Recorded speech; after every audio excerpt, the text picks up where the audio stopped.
Hello बच्चों, आप देख रहे हैं आपका अपना YouTube channel JMS coaching institute.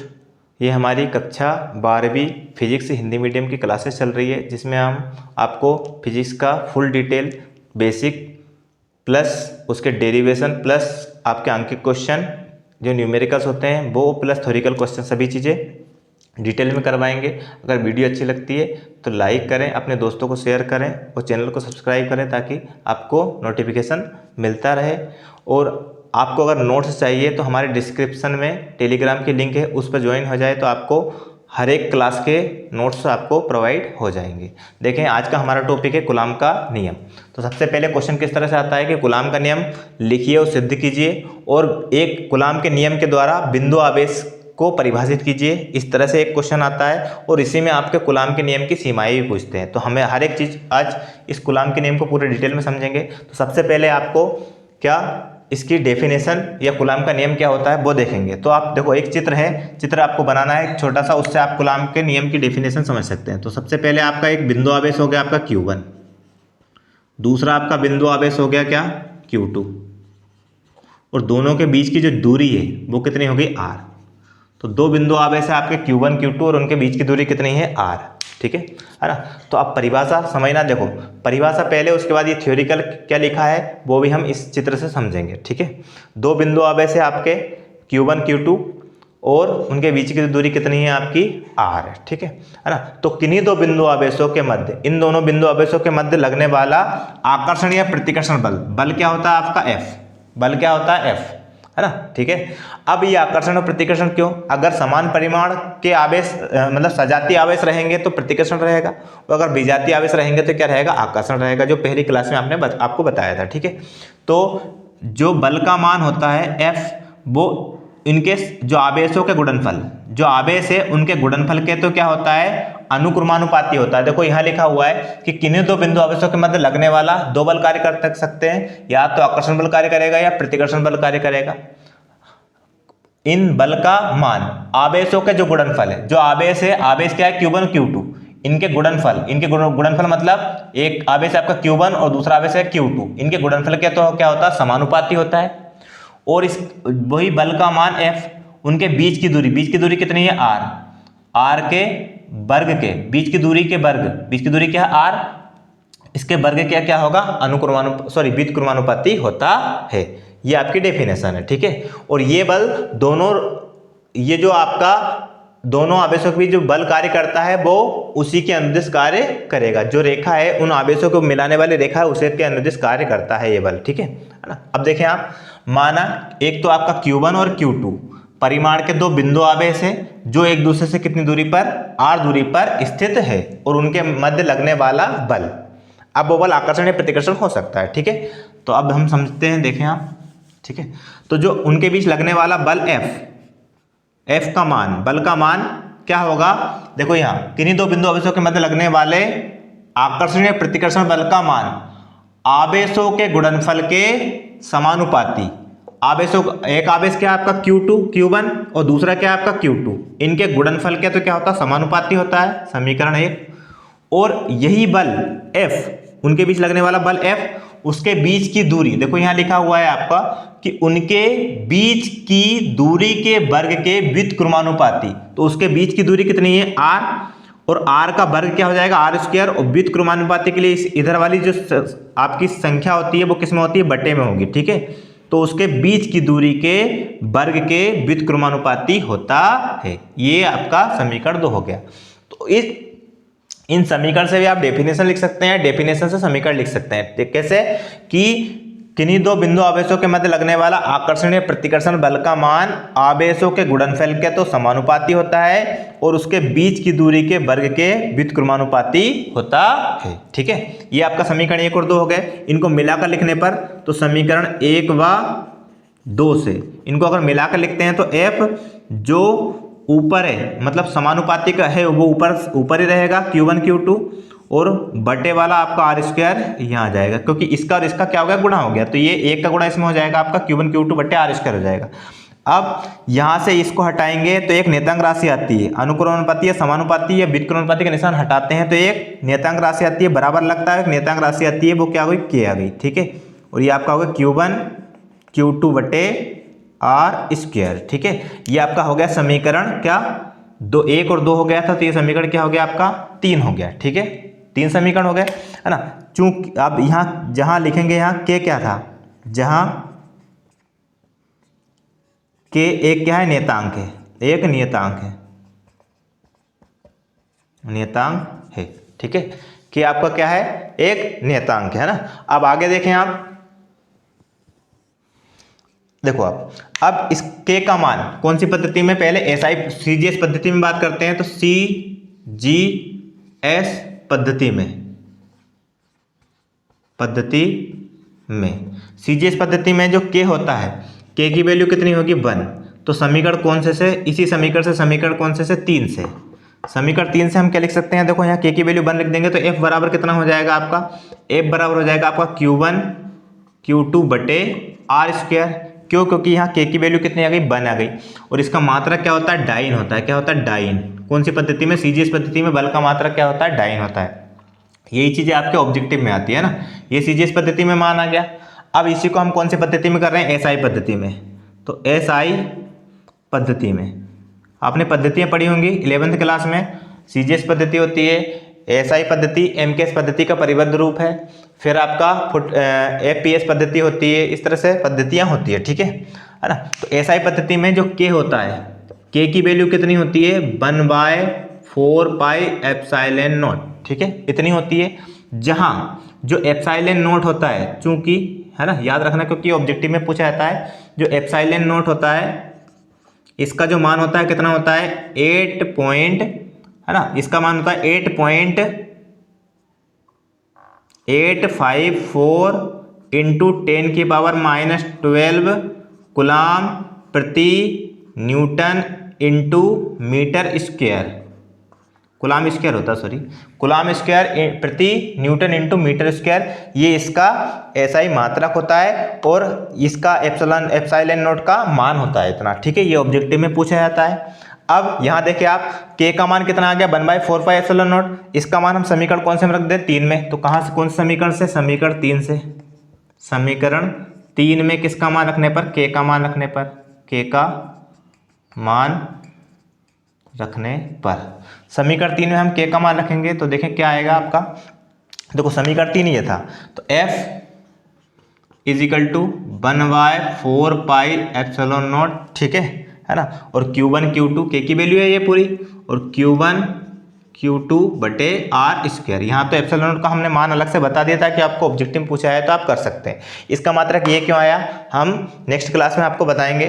ठीक है, तो ये आपका क्या हो गया, बल का मान हो गया कौन सी पद्धति में, एसआई पद्धति में। अब एसआई पद्धति है तो इसलिए इसका मात्रक क्या हो जाएगा, न्यूटन हो जाएगा। क्या हो जाएगा, न्यूटन, क्योंकि बल का एसआई मात्रक क्या होता है, न्यूटन होता है एसआई पद्धति में। ठीक है, ये बल का एसआई मात्रक हो गया इस तरह से। ठीक है, इसको समीकरण आप नाम दे दो कौन सा, 4, क्योंकि 3 समीकरण बन गया, समीकरण 4 हो गया। ठीक है ना, यहाँ तक हो गया आपका। अब आपसे पूछेंगे एकांक आवेश की परिभाषा। तो एकांक आवेश की परिभाषा के लिए आपको थोड़ा सा लिखना पड़ेगा, कैसे, एकांक आवेश। एकांक आवेश,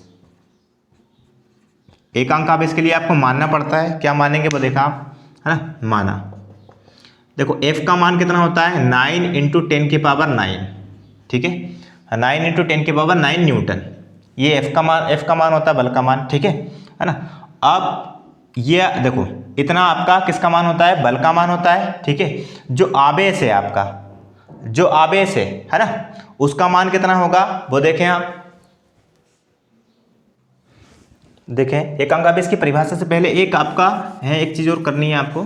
देखो इक्वेशन 4 को हम आगे बनाएंगे कैसे, कि यहाँ आपका 1/4 पाई एप्सिलॉन नॉट का मान होता है। देखो क्या होता है, ठीक है, चूंकि 1/4 पाई एप्सिलॉन नॉट इस पूरे का मान होता है 9 × 10 की power 9 newton into metre square प्रति कूलाम स्क्वायर। ये पूरे किसका, 1/4 पाई एप्सिलॉन नॉट का पूरे का मान होता है 9 × 10 की power 9 newton into metre square प्रति कूलाम स्क्वायर। ठीक है, तो इसको अगर अपन यहाँ रखते हैं तो F बराबर कितना हो जाएगा आपका, F बराबर आपका हो जाएगा 1/4 पाई एप्सिलॉन नॉट का मान कितना है 9 × 10 की पावर 9, और Q1 Q2 और बटे में कितना आर स्क्वायर। और ये आपका, ये भी किस में है, आपका बल है, और किसमें, एसआई पद्धति में है तो न्यूटन रहेगा। न्यूटन। ठीक है, इतना हो गया। ये आपका समीकरण क्या हो गया 4, इसको समीकरण 4 बनाएंगे। अब हम एकांक आवेश की परिभाषा देंगे। तो देखो एकांक आवेश, एकांक आवेश, एकांक आवेश की परिभाषा देने के लिए आपको पहले सोल्व करना पड़ेगा। तो वो किस तरह सोल्व करेंगे, सबसे पहले हम मानेंगे, माना बल F, F का मान कितना 9 इंटू 10⁻9, 10⁻9 न्यूटन। बल का मान कितना मानेंगे, जो ये रहेगा आपका 9 इंटू 10⁻9 न्यूटन। ठीक है, और जो आवेश है दोनों क्या समान परिमाण के आवेश मानते हैं। तो दोनों आवेश Q1 को और Q2, दोनों आवेश को क्या मानेंगे हम Q मानेंगे, दोनों आवेश को क्या मानेंगे समान मानेंगे, मतलब Q मानेंगे। ठीक है, और इनके बीच की दूरी कितनी मानेंगे, R बराबर मानेंगे 1 मीटर, इस तरह से। ठीक है, अब ये चीजें मान ली तो ये सब हम कौन से समीकरण में रख देंगे, समीकरण कौन से में, समीकरण 4 से, समीकरण 4 से, समीकरण 4 में रखेंगे। तो देखो F का मान है ना, ठीक है, F का मान कितना 9 इंटू 10⁻9 इज इक्वल टू, ये तो आपका ऐसा कैसे है 9 इंटू 10⁻9 इंटू Q1 Q2 दोनों का मान, देखो Q1 का मान भी Q है और Q2 का मान भी कितना है Q है, और बटे में R स्क्वायर की वैल्यू कितनी है 1, तो क्या हो जाएगा आपका 1 का स्क्वायर हो जाएगा, है ना। अगले स्टेप देखें, अब देखो ये बटे में आएगा तो इधर से ये कैंसिल हो जाएगा, ये पूरा कैंसिल, तो यहाँ 1 का स्क्वायर का गुणा 1 में यहाँ होगा तो क्या आएगा 1 is equal to Q into Q कितना हो जाएगा Q स्क्वायर, कितना हो गया Q स्क्वायर हो गया। अब आगे देखें आप, देखो यहाँ से स्क्वायर हटाएंगे क्या लग जाएगा रूट, तो Q बराबर कितना हो जाएगा आपका रूट में 1, तो Q बराबर प्लस माइनस क्या 1।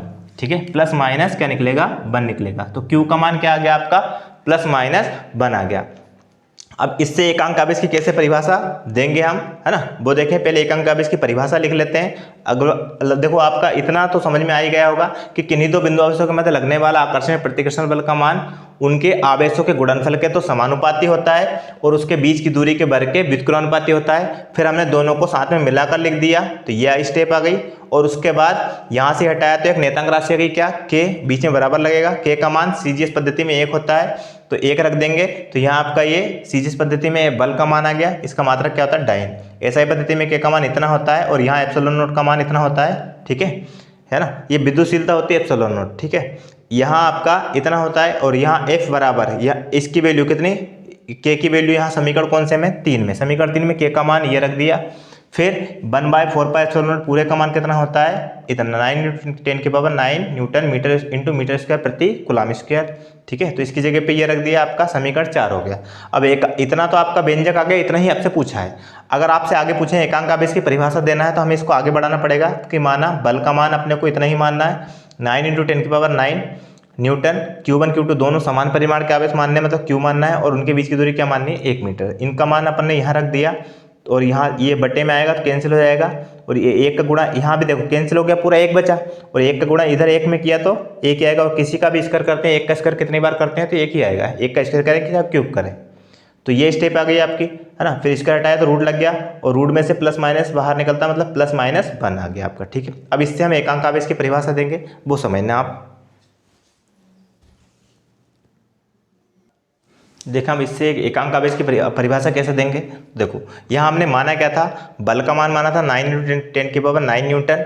ठीक है, दोनों आवेश को समान परिमाण के माना था, मतलब सजातीय आवेश माना था। ठीक है, और दूरी दोनों आवेशों के बीच की दूरी क्या मानी थी अपन ने 1 मीटर मानी थी। ठीक है, तब आवेश का मान कितना आ गया था आपका प्लस माइनस 1, मतलब एकांक आ गया था, है ना। आवेश का मान कितना आ गया था, एकांक आ गया था। ठीक है, तो आप देखें यहाँ परिभाषा कि यदि समान परिमाण के दो सजातीय आवेश, देखो दोनों आवेशों को हमने क्या माना Q माना, तो दोनों क्या सजातीय मतलब एक ही जात वाले दोनों को अपन Q1 और Q2 दोनों को क्या मान लिया Q मान लिया, मतलब एक जैसा मान लिया। ठीक है, तो समान परिमाण के दो सजातीय आवेश वायु निर्वात में, किसमें, वायु जो आपका एटमॉस्फेयर होता है उसे अपन वायु वाला माध्यम है, और अगर वायु भी ना हो तो उसे बोलते हैं निर्वात। लेकिन प्रैक्टिकली निर्वात संभव ना हो सकने के कारण क्या होता है, वायु को ही निर्वात माना जाता है। ठीक है, तो वायु या निर्वात में कितने मीटर की दूरी पर, 1 मीटर की दूरी पर। देखो अभी आपका चित्र इस तरह से था, ये Q1 था, ये आपका Q2 था, और इनके बीच की दूरी कितनी थी, R थी। अब दोनों आवेशों को हमने Q1 Q2 की जगह क्या मान लिया, Q मान लिया। दोनों आवेशों को समान परिमाण के और सजातीय आवेश मतलब एक ही जात वाले हैं। ठीक है, और जिनके बीच की दूरी R का मान हमने कितना मान लिया, 1 मीटर। ठीक है, तो परिभाषा इतनी सी है, समान परिमाण के दो सजातीय आवेश एक दूसरे से कितने मीटर की, 1 मीटर की दूरी पर स्थित होने पर एक दूसरे को कितने बल से प्रतिकर्षित करते हैं। देखो F का मान कितना माना हमने, 9 × 10⁹ इतना लेने पर आपका आवेश का मान क्या है, 1 अंक आया। ये बल का मान हमें इतना लेने पर आवेश का मान कितना आया, 1 अंक आया। ठीक है, तो परिभाषा भी इसी से डिफाइंड होगी कि समान परिमाण के दो सजातीय आवेश एक दूसरे से 1 मीटर की दूरी पर स्थित होने पर एक दूसरे को कितने बल से प्रतिकर्षित करेंगे, इतने बल से प्रतिकर्षित करते हैं, तभी वो आवेश क्या कहलाएगा, आपका एकांक आवेश कहलाता है। देखो बल का मान हमें ये लेने पर Q का मान कितना आया, 1 आया, 1 अंक आया, तो इतने बल से प्रतिकर्षण। अब प्रतिकर्षण क्योंकि हमने लिखा क्या यहाँ, सजातीय आवेश, और सजातीय आवेशों में क्या होता है, प्रतिकर्षण होता है। तो इस तरह से है कि समान परिमाण के दो सजातीय आवेश एक दूसरे से 1 मीटर की दूरी पर स्थित होने पर एक दूसरे को कितने बल से प्रतिकर्षित करते हैं, इतने बल से 9 × 10⁹ मीटर के न्यूटन के बल से प्रतिकर्षित करते हैं। तो प्रत्येक आवेश क्या कहलाता है, आपका एकांक आवेश कहलाता है। ठीक है, अब हम पढ़ेंगे इसकी सीमाएं, कूलाम के नियम की सीमाएं, और ये कूलाम का नियम पूरा कंप्लीट हो जाएगा। देखें आप लिमिटेशन, ये सीमाएं, कूलाम के नियम की सीमाएं। ठीक है, तो पहला पॉइंट है आपका कि ये केवल बिंदु आवेशों के लिए सत्य है। क्या कि दोनों आवेश क्या होना चाहिए, बिंदु आवेश होना चाहिए। अभी हमने डेफिनेशन में पढ़ा था कि किन्हीं दो बिंदु आवेशों के मध्य लगने वाला बल होता है आपका। ठीक है, तो जो ये आपका जो आप कूलाम का नियम लगेगा वो किसके लिए लगेगा, केवल बिंदु आवेशों के लिए ही सत्य होगा या लागू होगा। दूसरा पॉइंट है आपका, ये नियम स्थिर आवेशों के लिए सत्य है। स्थिर आवेशों के लिए तो हम जो आपका इकाई का नाम है स्थिर विद्युत। स्थिर विद्युत मतलब इसमें आवेश क्या होता है, रुका हुआ होता है। तो रुके हुए आवेश के लिए ही क्या कूलाम का नियम लगता है, क्योंकि रुका हुआ आवेश क्या उत्पन्न करता है, विद्युत क्षेत्र उत्पन्न करता है, इसलिए ये स्थिर आवेशों के लिए ही लगता है। ठीक है, फिर दूसरा आपका यह नियम अधिक दूरियों तथा मतलब उन जो दोनों आवेश है उनके बीच की दूरी बहुत ज्यादा नहीं होनी चाहिए और 10⁻⁻15 मीटर से कम नहीं होनी चाहिए। तो दोनों आवेशों के बीच की दूरी ना तो बहुत ज्यादा होनी चाहिए और इससे कम नहीं होनी चाहिए। इससे कम दूरी के लिए भी ये सत्य नहीं है। इस तरह से हमने आज कूलाम का नियम पढ़ा। कूलाम का नियम, उसकी डेफिनेशन और उसका डेरिवेशन किया, फिर उसके एकांक आवेश की परिभाषा दी और उसके नियम पढ़े। अगली क्लास में हम अगले टॉपिक के साथ फिर से हाजिर होंगे। तब तक के लिए गुड बाय।